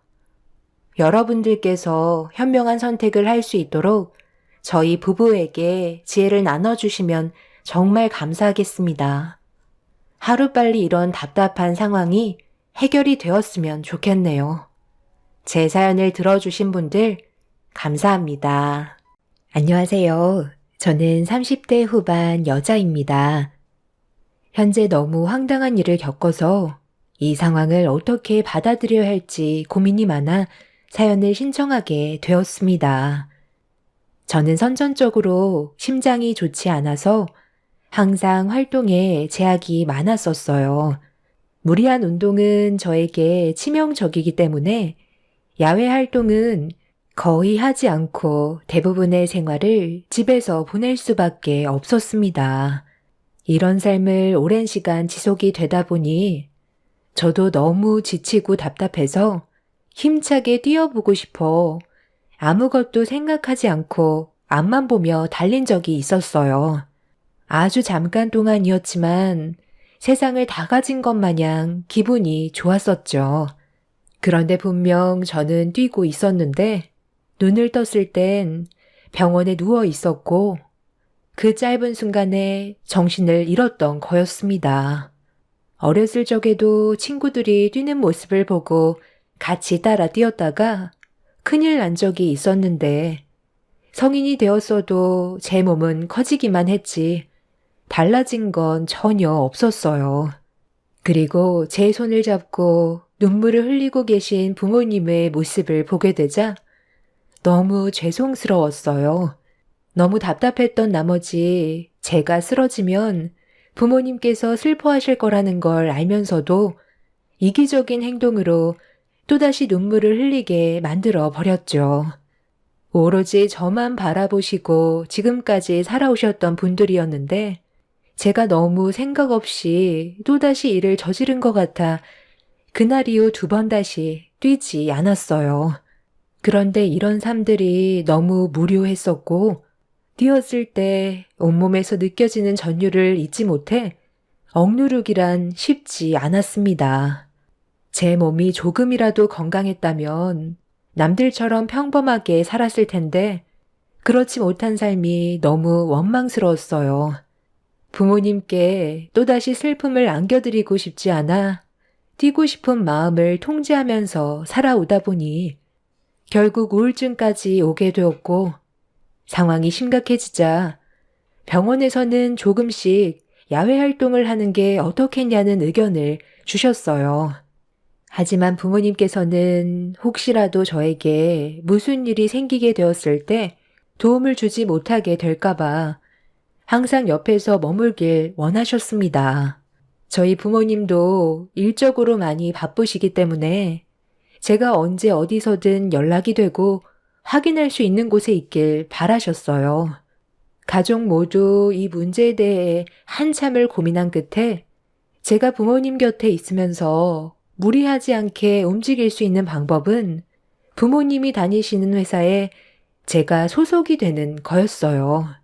의사는 제가 성인이고 기본적인 체력은 되기 때문에 유산소 운동으로 조금씩 심장을 강하게 만드는 게 도움이 될 수도 있다며 무리하지 않는 선에서 활동하길 권했어요. 처음에는 사무일을 조금씩 도와서 했지만 제 몸에 전혀 도움이 되지 않는 일이라 크게 의미가 없었죠. 그런데 제 눈에 청소하시는 분들이 들어왔고 땀 흘리며 즐겁게 일을 하는 모습에 저도 함께 청소 일을 해보고 싶었어요. 부모님께서는 무리를 하게 될까봐 걱정을 하셨지만 제가 최대한 조절하며 일을 하겠다는 말에 일단 상황을 지켜보셨어요. 그렇게 시작된 청소일은 어느덧 8년이라는 시간이 흘러버렸고 그만큼 제 몸 또한 예전과는 비교가 되지 않을 정도로 건강한 몸을 유지할 수 있었습니다. 그리고 저에게는 처음으로 좋은 인연을 만나 1년 정도 연애를 지속할 수 있었습니다. 예전과는 많이 다른 삶을 살게 되면서 자연스럽게 우울증도 사라지게 되었고 매일이 행복했었어요. 부모님께서도 건강해진 모습을 보시곤 예전과 다르게 마음이 많이 편해진 걸 느낄 수가 있었습니다. 그런데 인생은 언제 어디에서 예상치 못한 상황이 온다고 안정적인 삶을 살던 저에게 사건이 하나 터지게 되었고 믿을 수 없었던 충격적인 광경에 입을 다물지 못했어요. 그날도 언제나 해왔던 것처럼 청소 일을 하고 거의 작업이 마무리가 되어갈 때쯤 청소 도구를 정리하고 있었는데 제 옆을 지나던 한 여성분과 부딪히게 되면서 그분이 넘어져 버렸어요. 그런데 심하게 넘어졌는지 일어나지 못하고 있길래 제가 잘못한 건 아니었지만 먼저 사과를 드리는 순간 제 얼굴에 손이 올라왔어요. 지금 뭐 하는 짓이야? 더러운 청소부 주제에 내 앞길을 막아? 너 때문에 지금 팔목이 다쳤잖아. 삐끗했는지 시려 죽겠다고. 여기 관계자 어디 있어? 오늘 하루 기분이 정말 안 좋았는데 너 아주 잘 걸렸다. 당장 내 앞에서 무릎 꿇지 못해? 내 아들이 여기 로펌 회사 변호사야. 뭘 그렇게 노려봐? 그쪽이 통화하면서 앞을 보지 못하고 걸어오다가 저한테 부딪혀서 넘어진 거잖아요. 그리고 실내에서 선글라스를 착용하고 있으니 뭐가 보이겠어요? 제가 중년 여성의 말에 반박을 하는 순간 근본도 없는 게 어디서 대드냐며 갑자기 제 머리채를 잡아 넘어뜨렸고 들고 있던 가방으로 저를 사정없이 내리쳤습니다. 너무 순식간에 일어난 일이라 대응조차 하지 못하고 있자 주변에서 같이 일하시던 작업자분들께서 흥분을 가라앉히지 못하는 여성을 겨우 말려 상황을 진정시켰어요. 한바탕 소란이 일어나자 경비분들이 오셔선 무슨 일인지 물어보길래 저는 침착하게 설명해 준 뒤 가슴에 통증이 생겨서 진정이 필요할 것 같아 벽에 몸을 기댔고 저를 노려보던 여성은 변호사인 자기 아들을 당장 불러달라며 저 때문에 상해를 입었기 때문에 법적 처벌을 받아야 한다고 난리를 치길래 경비원은 여성을 데리고 신원조회를 하게 되었죠. 그런데 잠시 뒤 경비원들의 얼굴 표정이 굳어지더니 알 수 없는 대화를 주고받고 있던 여성은 그럴 리 없다며 경비원분들한테 삿대질을 하기 시작했고 다시 조회해보라고 더욱더 난리를 쳐댔어요. 알고 보니 자기 아들이 로펌 변호사인데 왜 명단에 없냐고 흥분을 가라앉히지 못하고 있던 거였어요. 상황이 더욱더 심각해지면서 소란 때문에 일하던 모든 분들이 로비로 하나둘 모여들기 시작했습니다. 당신들 내가 거짓말 하는 것 같아? 며칠 전에도 로펌에 와서 아들과 만났었다고. 내 아들 이름 박세우로 다시 신원조회 해보라니까. 아, 글쎄 몇 번을 검색해봐도 그런 이름은 명단에 나와 있지 않습니다. 저희가 지금 상황에서 왜 거짓말을 하겠어요? 경찰 부르기 전에 더 이상의 소란 그만 피우고 그만 나가주세요. 회사 업무에 방해가 된다면 법적인 처벌을 받을 수 있다는 거 몰라요? 여긴 일반 회사가 아니라 변호사분들이 일하는 로펌 회사입니다. 내가 그걸 몰라서 이 난리를 치는 것 같아? 마지막으로 한 번만 더 검색해 보라니까. 지금 어디에 손을 대? 이거 안 나? 당장 내 아들 불러오라고. 윤정아, 갑자기 이게 무슨 일이냐? 연락받고 내려왔는데 어디 다친 데는 없고? 저기요, 누구신진 모르겠지만 제가 이 애비 되는 사람입니다. 저랑 얘기하시죠. 아, 그쪽이 저 근본도 없는 천한 것의 아빠요? 전현 때문에 내 옷이 더러워진 거 안 보여요? 이게 얼마짜리인지 알기나 해? 딸내미는 청소일을 하는데 그쪽은 비싸 보이는 정장 빼입고 있는 걸 보니 지 딸 부려먹고 돈만 빼먹는 나쁜 놈인가 보네. 나 지금 너무 황당해서 정신없으니까 많은 사람들이 보는 앞에서 무릎 꿇고 용서를 구하면 조용히 넘어갈 테니 더 이상 일 크게 만들고 싶지 않으면 잘 판단하고 행동하는 게 좋을 거야.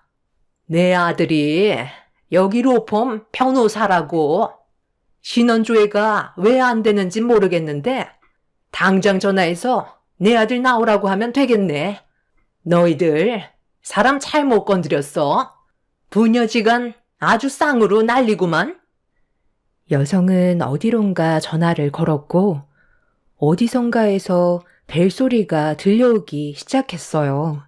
그리고 전화를 받으며 화장실에서 걸어 나온 남자를 여성이 보는 순간 핸드폰을 바닥에 떨어뜨렸고 저도 그 모습을 보곤 너무 놀라 입을 다물지 못했습니다. 그리고 여성과 눈이 마주친 남자는 급하게 엘리베이터를 타고 건물 위로 올라가 버렸어요. 어떠한 말도 듣지 못한 상태에서 여성은 그 남자를 쫓아가려고 엘리베이터 버튼을 수차례 눌렀고 저와 아빠도 함께 엘리베이터를 타고 위층으로 올라갔습니다.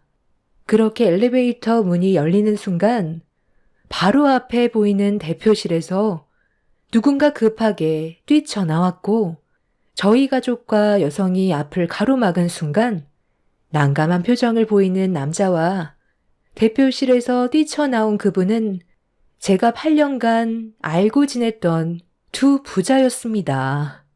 그리고 그 모습을 보게 된 중년 여성이 떨리는 목소리로 입을 열었고 저와 아빠는 그제서야 어떤 상황인지 전부 다 파악을 할 수가 있었어요.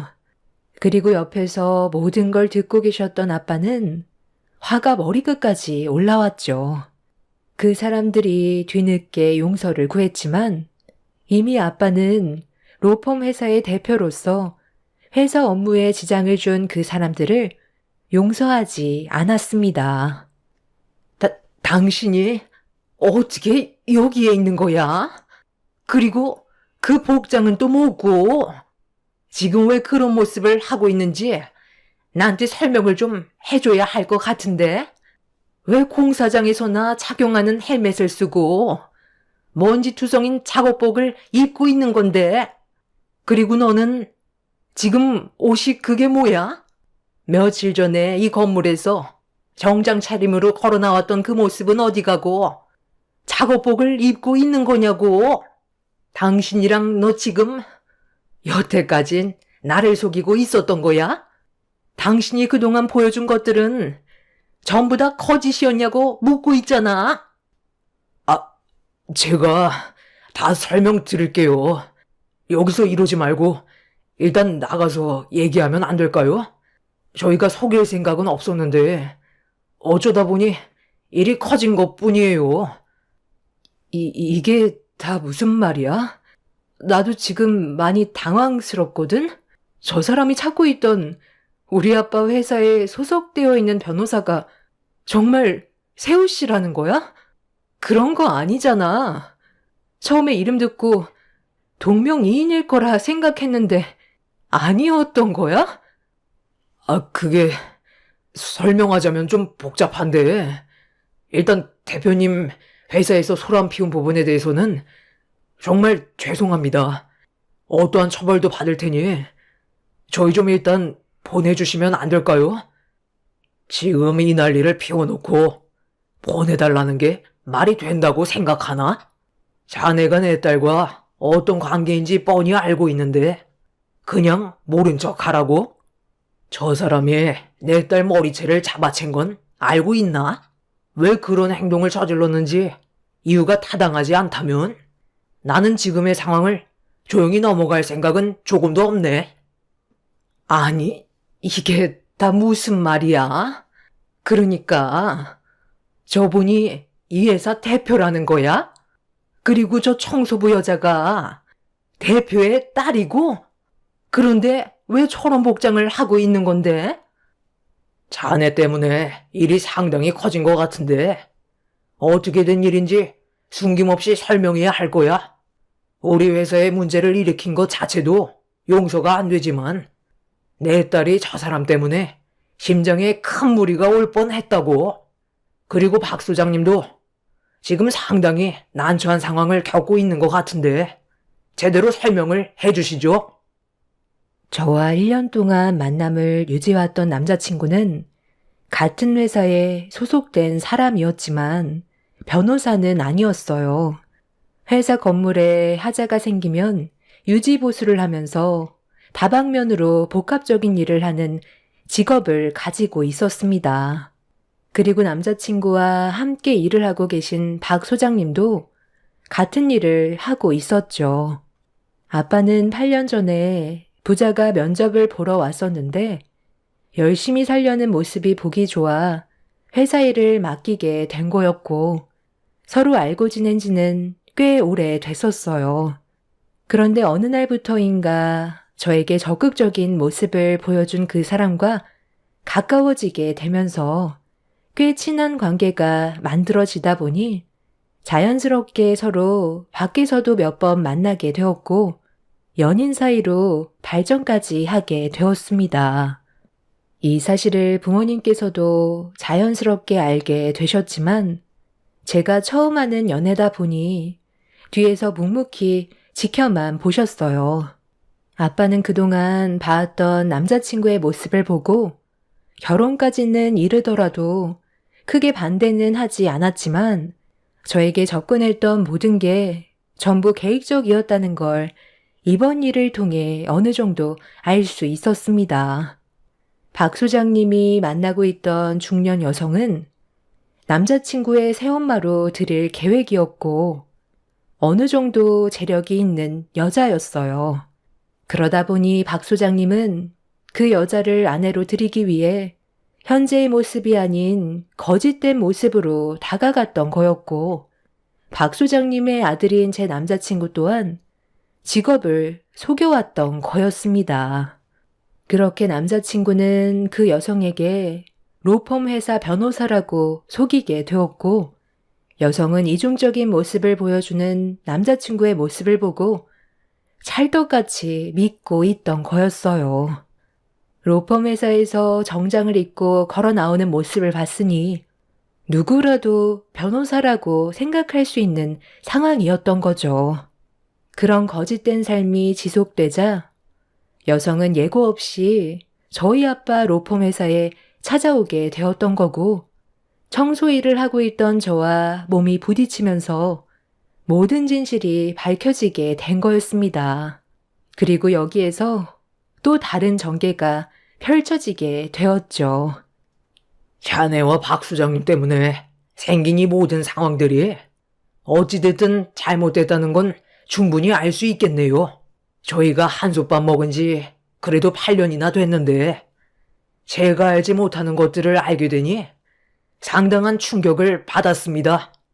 어찌됐든 본인들의 잘못된 행동으로 인해 제 딸이 정신과 신체적인 피해를 봤으니 그에 따른 법적 처벌은 받아야 된다고 생각합니다. 그쪽이 내 딸 머리채를 잡은 부분에 대해서는 조용히 넘어가지 않을 거니 앞뒤 안 가리고 생각 없이 저지른 일에 대해서는 각오하는 게 좋을 겁니다. 자네와 박 소장님은 이번 달까지 모든 일을 마무리하고 우리 회사에서 나가줘야겠네요. 대표님, 잠깐만요. 일단 제 말을 좀 들어보세요. 저는 아빠가 시키는 대로 한 것밖엔 없어요. 원래 그럴 마음이 전혀 없었다고요. 저는 아직까지 윤용 씨를 진심으로 사랑하고 있습니다. 저보고 이 회사에서 나가라고 하시는 건 윤정 씨와의 관계도 그만 정리해 달라는 건데 저는 아직 마음의 준비가 안 되어 있다고요. 어머, 저도 피해자예요. 저 사람이 지금까지 저를 속이지만 않았어도 이런 일은 없었다고요. 제발 고소만은 하지 말아주세요. 저놈들이 먼저 일을 만든 거잖아요. 그렇다고 남의 회사에서 앞뒤 가리지 않고 제 머리채를 잡은 건 문제가 있는 거죠. 청소하고 있으면 천하고 근본도 없는 사람이에요? 선처는 절대 없습니다. 여태까지 저놈이 변호사인 줄 알았고 나랑 혼인신고한 저놈은 대기업 부장으로 일을 하고 있는 줄 알았다고. 머리채 잡은 건 내가 잘못했어. 그러니 조용히 넘어가자. 내가 이 사실을 몰랐다면 우린 고부지간이 될 수 있는 사이였잖아. 대표님과 저는 사돈지간이 될 수도 있는 상황이었다고요. 서로 좋게 해결 보면 안 될까요? 저도 피해를 받은 만큼 선처해주면 좋겠어요. 여기서 제일 비싼 변호사로 고용해 주세요. 지금 억울한 건 누구보다 저라고요. 그쪽보다 아랫사람이라고 해서 앞뒤 안 가리고 선부터 올라가는 그런 행동은 누가 봐도 잘못된 겁니다. 여기에서 그쪽을 용서해 준다면 아마 본인이 무엇을 잘못했는지 전혀 인지하지 못하겠죠. 그래서 저는 조금의 선처도 해줄 마음이 없습니다. 윤변, 자네가 내 딸을 변호해 주게. 이 세 사람들을 상대로 고소 진행할 테니 철저하게 준비해야 될 거야. 거짓된 삶은 언젠가 밝혀지게 되어 있고 그 끝은 나락으로 떨어진다는 걸 이번 일을 계기로 앞으로는 똑바로 사시길 바랍니다. 이게 다 아버지 때문이잖아요. 저는 정말 순수하게 다가갔는데 아버지가 솔직하지 못해서 저까지 피해를 봤다고요. 대표님, 저는 정말 아무 잘못도 없어요. 전부 다 제 아버지가 시켜서 저지른 짓인데 왜 제가 처벌을 받아야 하는 거죠?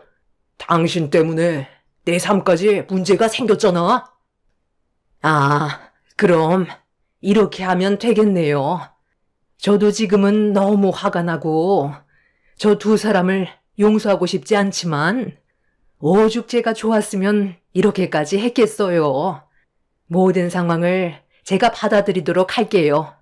배경은 거짓이었지만 저를 향한 마음은 진심인 것 같아 그냥 이대로 사는 게 좋을지도 모르겠네요.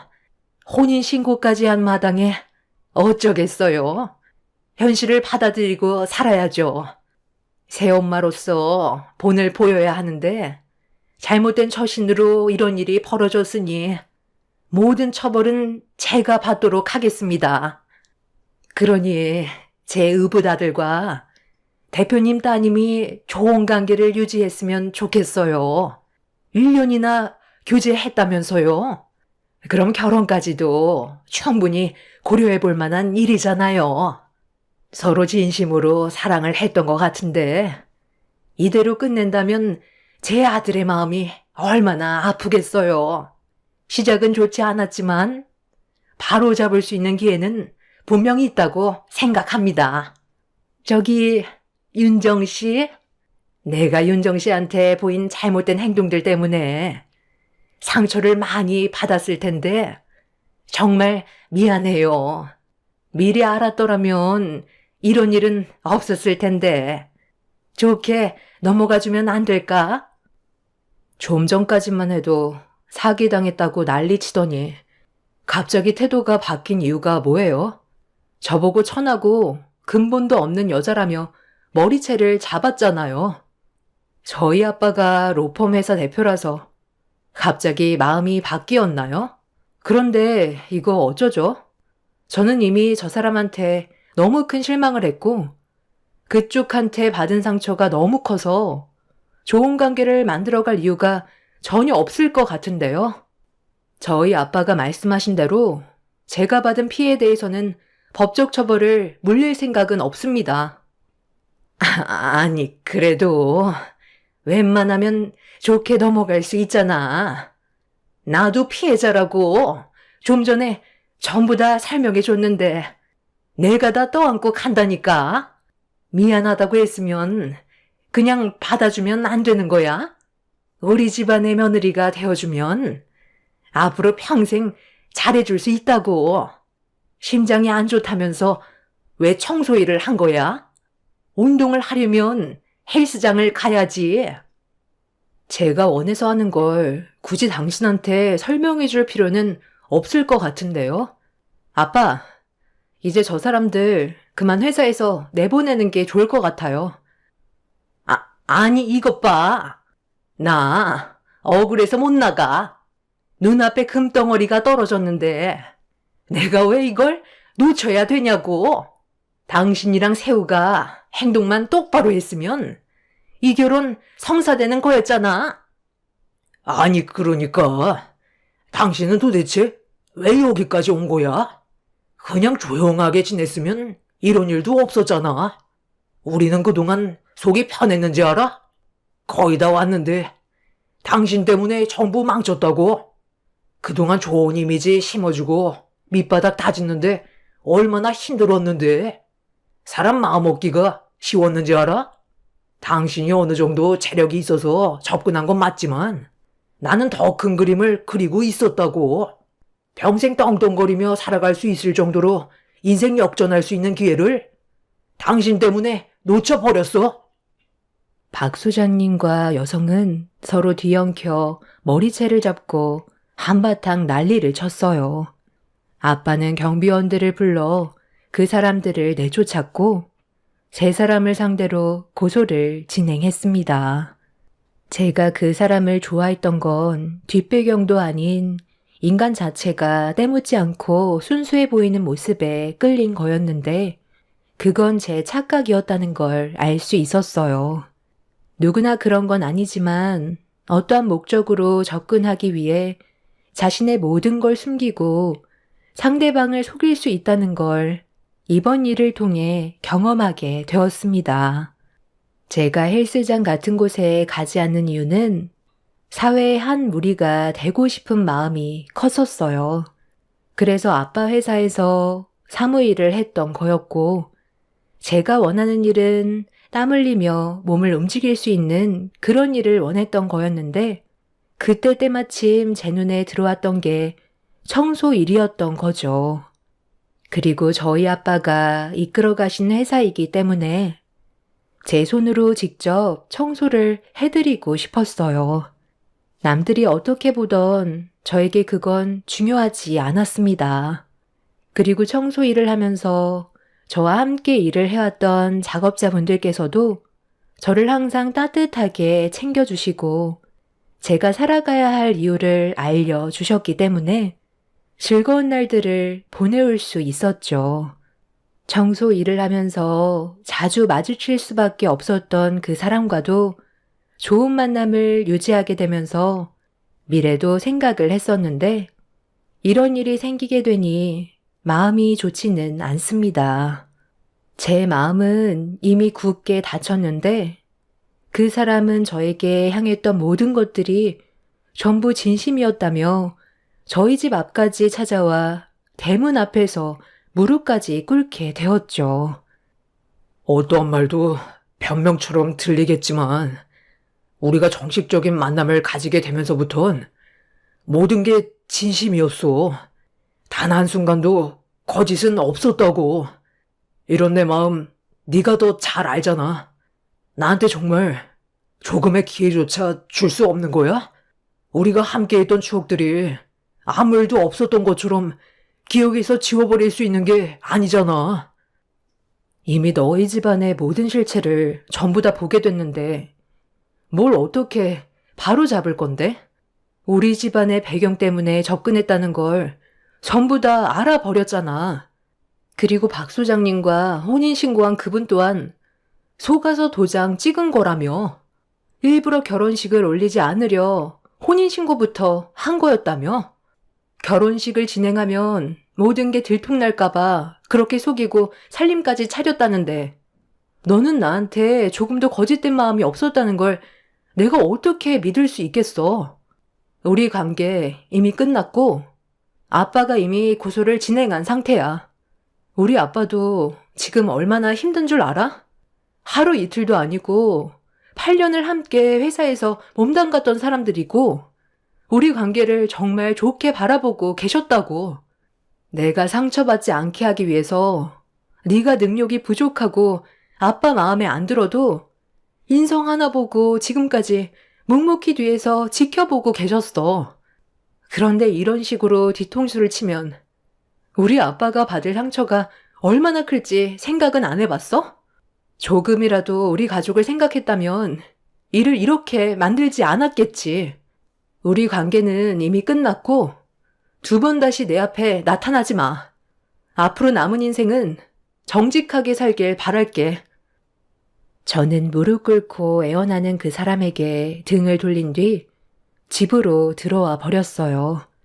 그리고 창문 틈 사이로 그 사람이 자리에서 일어나는 모습을 묵묵히 바라보면서 그동안 함께했던 추억들이 떠올라 눈물을 흘렸는데 제 두 눈을 의심할 정도로 충격적인 모습에 입을 다물지 못했고 저에게 무릎 꿇고 애원했던 모든 것들이 거짓이었다는 걸 알 수가 있었습니다.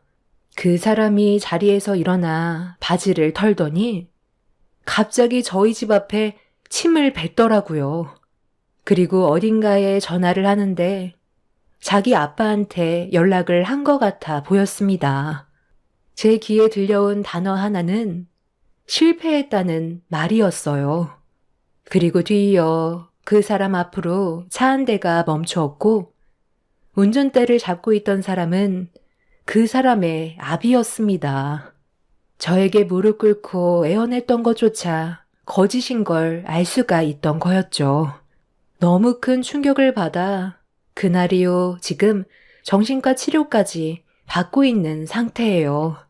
저를 향한 모든 것들이 진심이라고 얘기했었는데 그것조차 거짓이었던 거죠. 앞으로는 사람을 만날 때 제 감정을 모두 드러내지는 못할 것 같아요. 상대방이 저를 어떻게 생각하고 있는지 항상 의심부터 하게 될 것 같습니다. 사회 경험이 부족했던 탓인 걸까요? 이번 일을 통해 앞으로 사람을 만날 때 더 신중할 필요가 있을 것 같아요. 제 사연 들어주신 분들도 어떠한 사람과 관계를 형성할 때 항상 조심하셨으면 좋겠어요. 사람의 속마음은 겉모습만 보고는 알 수 없으니까요. 여러분들께서는 저처럼 상처받는 일이 없으셨으면 좋겠습니다. 제 사연 들어주셔서 정말 감사합니다.